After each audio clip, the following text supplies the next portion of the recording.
Hello नमस्कार प्यारे विद्यार्थियों, एक बार फिर आपका स्वागत है आपके अपने यूट्यूब चैनल ज्ञानविद हिमालय में। आज से हम लोग नवोदय एग्ज़ाम की तैयारी करना प्रारंभ कर रहे हैं और क्लास 6 के लिए जो बच्चे तैयारी कर रहे हैं तो आज से वो क्लास में जुड़ जाएं और अपनी तैयारी को बेहतर बनाएं। और कोई भी अगर क्लास में डाउट रहते हैं, कोई भी समस्या रहती है, उसके लिए एक व्हाट्सअप ग्रुप बनाया गया है, तो वहाँ से अपने मैसेज के माध्यम से अपने डाउट क्लियर कर सकते हैं। तो जो खंड 3 है भाषा परीक्षण, तो नवोदय में आपको पता होना चाहिए कि 3 तरीके से प्रश्न आते हैं। एक हिंदी के प्रश्न आते हैं और रीजनिंग के प्रश्न आते हैं और मैथ के प्रश्न आते हैं। 20 क्वेश्चन हिंदी के होते हैं और 20 क्वेश्चन मैथ के होते हैं और 40 क्वेश्चन जो होते हैं वह रीजनिंग के होते हैं, जिसको हम लोग तर्क शक्ति कहते हैं। अगर इसे नंबर के आधार पर देखा जाए, नंबर में देखा जाए तो रीजनिंग के 50 नंबर होते हैं और हिंदी के 25 नंबर होते हैं और मैथ के 25 नंबर होते हैं। इस तरीके से टोटल जो नंबर होते हैं 100 नंबर होते हैं। टोटल कितने नंबर होते हैं? 100 नंबर का पेपर होता है, जिसमें 50 नंबर की रीजनिंग होती है, 25 नंबर का जो पेपर 25 नंबर में मैथ होती है और 25 नंबर की ही हिंदी होती है। एक क्वेश्चन जो होता है 1.25 का होता है। 1.25 नंबर मिलते हैं एक क्वेश्चन सही करने पर। इसमें कोई निगेटिव मार्किंग नहीं होती है। इस तरीके से आप लोग अपनी जो तैयारी है उसको बेहतर बनाते रहिए। और तो आज की जो क्लास है उसको हिंदी के जो पैसेज हैं उनको अच्छे तरीके से पढ़ेंगे और वहाँ पर जिस तरीके से क्वेश्चन बनेंगे उनको अलग अलग क्लासों में अच्छे तरीके से आपको समझाते रहेंगे। प्रश्न है 61 से 80 तक। प्रश्न कहाँ से? 61 से 80 तक हैं। ये आपको एक प्रैक्टिस सेट से लिए गए हैं सभी क्वेश्चन। ये जितने भी क्वेश्चन हैं या पैसेज हैं एक प्रैक्टिस सेट से लिए गए हैं। 2022 में ये सभी पैसेज आए हुए थे, तो इसलिए इन क्वेश्चनों के माध्यम से आप तरीका लगा सकते हैं, अनुभव कर सकते हैं कि किस तरीके से क्वेश्चन बनेंगे। तो इन निर्देशों को भी थोड़ा पढ़ना है, क्योंकि आप लोग जब भी एग्ज़ाम देने जाएं तो उसमें कुछ निर्देश दिए जाते हैं, उन निर्देशों को अच्छे तरीके से समझ लेना है। इस खंड में 4 अनुच्छेद हैं। प्रत्येक अनुच्छेद पर 5 प्रश्न हैं। प्रत्येक प्रश्न को सावधानी से पढ़ें और उसके नीचे दिए गए प्रश्नों के उत्तर दें। प्रत्येक प्रश्न के लिए 4 संभावित उत्तर दिए गए हैं, जिनकी क्रम संख्या ए बी सी डी दिए गए हैं। इनमें से केवल एक उत्तर सही करना है। तो बात समझ आ गई। इस खंड में 4 अनुच्छेद दिए गए हैं। 4 में 5 प्रश्न होंगे। इस खंड में 4 अनुच्छेद दिए गए हैं। प्रत्येक अनुच्छेद में 5 प्रश्न होंगे और इस पैसेजों को सावधानी तरीके से आपको पढ़ना है और 4 ऑप्शन होंगे, उसमें से एक ऑप्शन आपको सही करना है। तो यहाँ तक बात समझ आ गई। अब हम लोग क्या करते हैं, अनुच्छेद को पढ़ते हैं कि प्रथम अनुच्छेद में क्या क्या बात बताई गई है। तो आप लोगों को जब पेपर करेंगे तो उसमें सबसे पहले अनुच्छेद को अच्छे तरीके से पढ़ना है, अच्छे तरीके से समझना है कि उसमें क्या क्या कहा गया है। तो अब हम अनुच्छेद को प्रारंभ करते हैं। एक बार हम गांव गए जहां अनेक परिवार अपने बनाए हुए चिकनी मिट्टी के बर्तन बेच रहे थे। वहां हमें किसी परिवार के बनाए कृत्रिम फल और सब्जियों ने बहुत आकर्षित किया। तो यहाँ तक बात समझ आ गई। एक बार हम गांव गए जहां अनेक परिवार अपने बनाए हुए चिकनी मिट्टी के बर्तन बेच रहे थे। वहां हमें किसी परिवार के बनाए कृत्रिम फल और सब्जियों ने बहुत आकर्षित किया। हमने वहां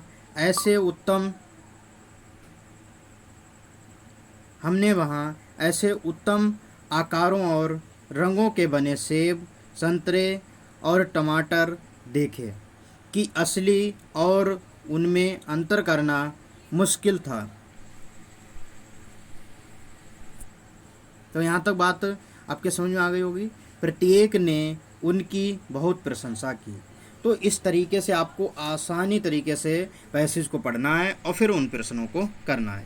अब प्रश्न नंबर 1 है। तो प्रश्न नंबर 1 में हमने आपको अभी बताया है कि 4 ऑप्शन दिए जाते हैं, उसमें एक ऑप्शन आपको सही करना है। तो प्रश्न नंबर 61 से प्रारंभ हो रहा है। तो प्रश्न नंबर जो 61 है उसमें कहा गया है कि कुछ परिवारों ने चिकनी मिट्टी के बनाए। अब यहाँ पे खाली जगह है, आपको खाली जगह में भरना है कि ऑप्शन ए में दे रखा है मेज और कुर्सियाँ, बी ऑप्शन फल और सब्जियाँ, सी ऑप्शन खिलौने और बर्तन, डी ऑप्शन गुल्लक, पिंगी बैंक और गेंद। तो इस तरीके से 4 ऑप्शन दिए हैं। तो आप लोगों ने अभी जो पैसेज पढ़ा था वहाँ पे एक जगह पर बताया गया था कि यहाँ पे देखो, आप लोगों को ये देखना है फल और सब्जियाँ। तो पैसेज के माध्यम से ही सभी प्रश्न दिए गए होंगे, आप लोग आसानी से कर सकते हैं। बस थोड़ी होशियारी के साथ करें, थोड़ी समझदारी के साथ करें तो सभी प्रश्न बिल्कुल सही होंगे। तो इसका सही आंसर कौन सा होगा? तो इसका सही आंसर है बी, फल और सब्जियां। अब कि हम मुश्किल से ही फलों और असली में अंतर कर सके। अब किस में अंतर कर सके? तो ऑप्शन नंबर ए प्राकृतिक, बी कृत्रिम, सी मूल और डी यथार्थ। तो इसका सही आंसर क्या होगा? कृत्रिम होगा। तो पैसेज में दिया गया था कि हम मुश्किल से ही कृत्रिम फलों और असली में अंतर कर सके। ऑप्शन नंबर बी बिल्कुल सही है। क्वेश्चन नंबर 63 को देखना है। क्वेश्चन नंबर 63 में पूछा गया है कि ऐसे शब्द हैं, क्या हैं? क्रिया है, क्रिया विशेषण है, विशेषण है या समुच्चय बोधक है। ये क्वेश्चन इस बार पूछा गया था 2022 में, लेकिन ऐसे क्वेश्चन बहुत कम बनते हैं। लेकिन एक बार आपको हम विशेषण के बारे में भी अच्छे तरीके से एक क्लास में समझा देंगे। अब इसमें ऑप्शन में ये पूछा, इसमें प्रश्न में ये पूछा गया है कि ऐसा जो शब्द है, ऐसे शब्द है उसमें क्या है? क्रिया है, क्रिया विशेषण है या समुच्चय बोधक है। तो इसका सही आंसर होगा विशेषण। क्यों? कि जब हम कहते हैं कि ऐसे व्यक्ति, क्या? ऐसे व्यक्ति, तो व्यक्ति कैसा है? जब हम कैसा और कैसी से अर्थ मिल जाए कि व्यक्ति कैसा है, ऐसा व्यक्ति है, तो वहाँ पर क्या होता है? विशेषण होता है। कि हमने कहा कि वह लड़का काला है, लड़का काला है, तो लड़का कैसा है? काला है, तो काला क्या है? विशेषण है। तो इस तरीके से हम लोगों को इस प्रश्न को करना है। प्रश्न नंबर 64 है। प्रश्न नंबर 64 में पूछा गया है कि भेद का समानार्थी है। प्रश्न नंबर 64 में पूछा गया कि भेद का समानार्थी है। समानार्थी की आप लोगों को एक अच्छी तरीके से तैयारी करनी होगी, जो अक्सर हर पैसेज में पूछे जाते हैं। तो ऑप्शन नंबर 1 है अंतर, बी ऑप्शन मिश्रण, सी ऑप्शन भ्रम और डी ऑप्शन अशुद्धियाँ। तो भेद और अंतर, भेद और अंतर क्या है? एक दूसरे के समानार्थी हैं। तो इस तरीके से आप लोगों को ये समझना है। भेद का एक और समानार्थी होता है जैसे विभिन्नता होता है, और होता है कि विषमता होता है। ये भी सभी क्या हैं? भेद के समानार्थी हैं। तो क्वेश्चन नंबर 64 आपके समझ में आ गया। क्वेश्चन नंबर 65 देखना है। क्वेश्चन नंबर 65 में कहा गया है कि प्रत्येक का वही अर्थ है जो खाली जगह का है। तो ऑप्शन नंबर ए विशिष्ट, ऑप्शन नंबर ए विशिष्ट, ऑप्शन नंबर बी सटीक, ऑप्शन नंबर सी हरेक और ऑप्शन नंबर डी कुछ। तो इसको समझना है कि प्रत्येक का वही अर्थ है जो, तो प्रत्येक का जिस तरीके से अर्थ है वही दूसरा शब्द यहाँ पे कौन सा है जिसका भी अर्थ प्रत्येक ही है। तो यहाँ पर ऑप्शन नंबर सी है जिसका हर एक का मतलब भी होता है एक एक। प्रत्येक कहें या हर एक कहें तो अर्थ इसका सही होगा हर एक। तो ऑप्शन नंबर सी बिल्कुल सही है। तो यहाँ तक आप लोगों ने जो पहला पैसेज किया था उसमें 5 प्रश्न दिए गए थे, वो आप लोगों के अच्छे तरीके से समझ में आए होंगे। अब आप लोग को पैसेज दूसरा करना है। आप लोग पैसेज दूसरा पढ़ें और बताएं कि क्या समझ में आया है। तो पैसेज दूसरे को अब प्रारंभ करते हैं। तो पैसेज दूसरे में है, यह रविवार का दिन था। हरीश पार्क में अपने मित्रों के साथ खेल रहा था। निकट में एक तालाब था। हरीश तैरना चाहता, वह छपाक के साथ तालाब में कूद गया। तालाब के दूसरे छोर पर पानी में कुछ बतखें थीं। हरीश ठंडे पानी और हल्की धूप का आनंद लेते हुए तैरा। अचानक उसने जोर की आवाज़ सुनी और पानी छितर गया। उसने चारों तरफ देखा कि कहीं किसी ने तालाब में गोता तो नहीं लगाया। उसे कोई दिखाई नहीं दिया। जब आप लोग पैसेज पढ़ेंगे तो बहुत सावधानी तरीके से अपने दिमाग को एकाग्र करके पढ़ना है। ये नहीं कि दिमाग इधर उधर चल रहा है और पैसेज आप पढ़ रहे हैं। तो ऐसी अगर स्थिति रहती है तो जो 5 क्वेश्चन दिए गए हैं उनको सही करना थोड़ा मुश्किल होगा। तो आप लोगों को पैसेज जब पढ़ते हैं तो उस समय अच्छे तरीके से पैसेज पढ़ना है। तो पैसेज पढ़ लिया, अब हम लोग क्या करते हैं, क्वेश्चन करेंगे। प्रश्न नंबर जो 66 है उसमें पूछा गया है कि हरीश पार्क में अपने खाली जगह के साथ खेल रहा था। तो पार्क में जो हरीश था किसके साथ खेल रहा था, भाइयों के साथ, सहपाठियों के साथ, मित्रों के साथ, टोली के साथ। तो यहाँ पे आप लोगों ने जब पैसेज पढ़ा था उसमें क्या लिखा था कि हरीश पार्क में अपने मित्रों के साथ खेल रहा था। तो जितने भी प्रश्न होंगे वो सभी पैसेज के माध्यम से ही प्रश्न पूछे जाएंगे। तो आप लोगों को इतना नहीं सोचना है कि पैसेज के बाहर समझें और फिर करें कि नहीं इस तरीके से आंसर होगा, बिल्कुल नहीं करना है। आपको पैसेज से ही सभी प्रश्न करने हैं। जैसे अब समानार्थी है, पर्यायवाची है, वाक्यांशों के लिए एक शब्द, ये क्वेश्चन थोड़े आपको रटने होंगे जो पैसेज में पूछे जाएंगे। तो यहाँ तो बात समझ आ गई। तो क्वेश्चन नंबर 66 का सही आंसर क्या होगा, तो इसका सही आंसर होगा सी, मित्रों के साथ खेल रहा था। अब आप लोग बताएं, क्वेश्चन नंबर 67 में आपको बताना है कि हरीश तालाब में कूदा। हरीश तालाब में कूदा तैरने के लिए, मछली पकड़ने के लिए, बतखों का पीछा करने के लिए या स्नान करने के लिए। तो अभी आपने पैसेज पढ़ा है, उसमें आपको बताया गया है कि किस को पकड़ने के लिए कूदा था या हरीश तालाब में क्यों कूदा था। तो यहाँ तक बात समझ आई है आपके। तो इसका सही आंसर होगा कि हरीश तैरने के लिए, इसका सही आंसर क्या होगा, हरीश तैरने के लिए तालाब में कूदा। तो खाली जगह में क्या आ जाएगा, तैरने के लिए तालाब में कूदा। क्वेश्चन नंबर 68 है जिसमें पूछा गया है कि मौसम कैसा था। मौसम कैसा था, तो आप लोग बताएं, कमेंट करें कि इसका सही आंसर क्या है। ऑप्शन नंबर ए बहुत गर्म, बी ऑप्शन थोड़ा गर्म, सी ऑप्शन बहुत ठंडा, डी ऑप्शन ठंडा और वर्षा वाला।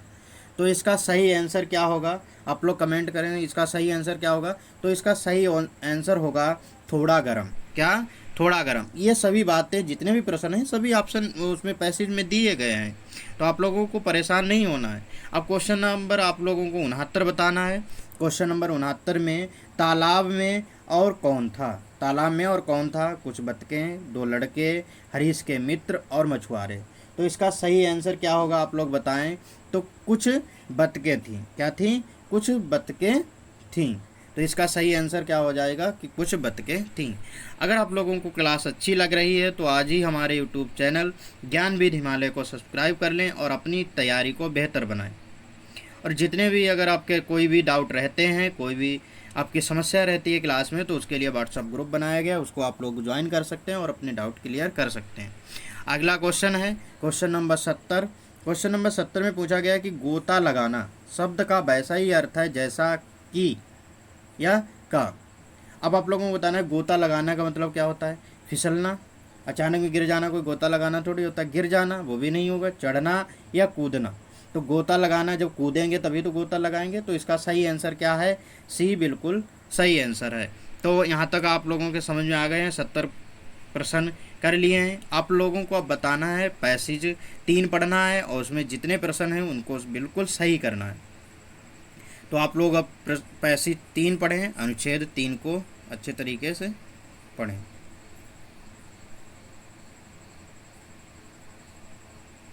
पढ़ रहे हैं आप लोग, पढ़ो। देखो, सांप रेंगने वाले कहे जाने वाले प्राणियों की श्रेणी में आते हैं। इस समूह में मगरमच्छ, छिपकलियाँ और कछुओं को भी शामिल किया जाता है। सांप वनों, मरुस्थलों और झीलों आदि सभी जगह पर पाए जाते हैं। वे साल भर बर्फ से ढके रहने वाले स्थानों में जीवित नहीं रह सकते हैं। सांपों की दृष्टि बहुत ही कमज़ोर होती है। सांपों की दृष्टि बहुत ही कमज़ोर होती है।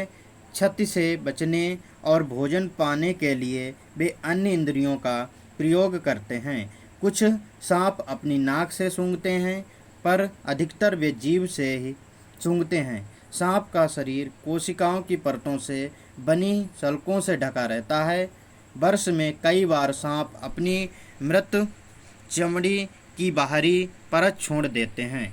उसके नीचे की कोशिकाएं तुरंत बाहरी परत का निर्माण कर देती हैं जो सांप की सुरक्षा करती हैं। जब आप लोग जब आप लोग पैसेज पढ़ते हैं तो आसानी से धीरे धीरे पैसेज पढ़ना है। जल्दबाजी में पढ़ेंगे तो आपके पैसेज समझ में नहीं आएगा और सभी प्रश्न क्या हो जाएंगे, गलत हो जाएंगे। तो इसलिए आप लोगों को थोड़े धैर्यतापूर्वक अच्छे तरीके से पैसेज पढ़ना है और सभी प्रश्न सही करने हैं। क्वेश्चन नंबर 71 है। क्वेश्चन नंबर 71 में पूछा गया सांपों को कहा जाता है छिपकली, सल्क, रेंगने वाला या कछुआ। तो इसका सही आंसर क्या है, आप लोग कमेंट करें। तो इसका सही आंसर होगा सी, क्या कहा जाता है, रेंगने वाला कहा जाता है। क्वेश्चन नंबर 72 है कि सांप कहाँ जीवित नहीं रह सकते हैं, बर्फ़ से जमे स्थानों में, मरुस्थलों में और वनों में, झीलों में। तो बर्फ़ से जमे स्थानों में सांप क्या हैं, जीवित रह सकते हैं। तो ये तो आप लोग अच्छे तरीके से बता सकते हैं कि जीवित नहीं रह सकते हैं। प्रश्न नंबर 73 है। तो इसका आप लोगों को समझ में आ गया कौन सा आंसर है। तो ऑप्शन नंबर ए इसका सही था। क्वेश्चन नंबर 73 है सांपों का की कमज़ोर होती हैं। ऑप्शन नंबर ए सूंघने का बोध, ऑप्शन नंबर बी सुनना, ऑप्शन नंबर सी स्पर्श बोध, ऑप्शन नंबर डी। तो इसका सही आंसर क्या होगा कि जो सांप की दृष्टि होती है वह क्या होती हैं, कमज़ोर होती हैं। अब आप लोगों को क्वेश्चन नंबर 74 बताना है। क्वेश्चन नंबर 74 में पूछा गया है कि सांप को चोट लगने से बचाती है जीभ, सल्क, मृत चमड़ी या नाक। तो आप लोग बताएं इसका सही आंसर क्या होगा। तो इसका बिल्कुल सही आंसर होगा बी। तो जो सल्क होती है वह चोट लगने से सांप को बचाती है। प्रश्न नंबर 75 है। प्रश्न नंबर 75 में पूछा गया है कि जीवित रहना शब्द का अभिप्राय है। जीवित रहना शब्द का अभिप्राय है जीना, चलना, पलायन करना या संबंधित होना। तो इसका सही आंसर क्या होगा, जीना। जीवित रहने का अभिप्राय है, जीवित रहने शब्द का अभिप्राय है। तो यहाँ तक आप लोगों की बात समझ में आ गई होगी। अब अनुच्छेद 4 है। अनुच्छेद 4 टोटल जो परीक्षा होगी नवोदय प्रवेश परीक्षा की, या कहें नवोदय प्रवेश परीक्षा, नवोदय विद्यालय प्रवेश परीक्षा जो होती है उसमें 4 अनुच्छेद आते हैं जिसमें 20 प्रश्न होते हैं और 25 नंबर के 20 प्रश्न होते हैं। एक जो प्रश्न होता है 1.25 का होता है। तो अनुच्छेद 4 करेंगे। तो अनुच्छेद 4 को आप लोग अच्छे तरीके से पढ़ें और अच्छे तरीके से समझें।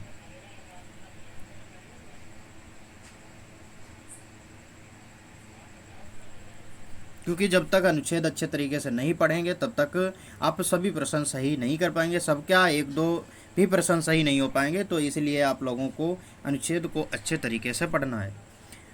दूध सबसे अच्छा भोजन है। हमें पानी, चीनी, चर्बी, वसा, विटामिन और प्रोटीन होते हैं।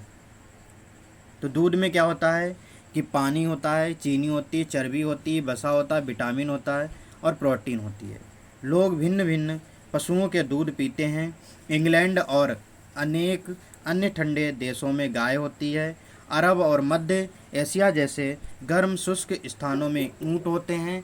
भारत में गाय और भैंस दोनों हैं। तो भारत में गाय और भैंस दोनों हैं।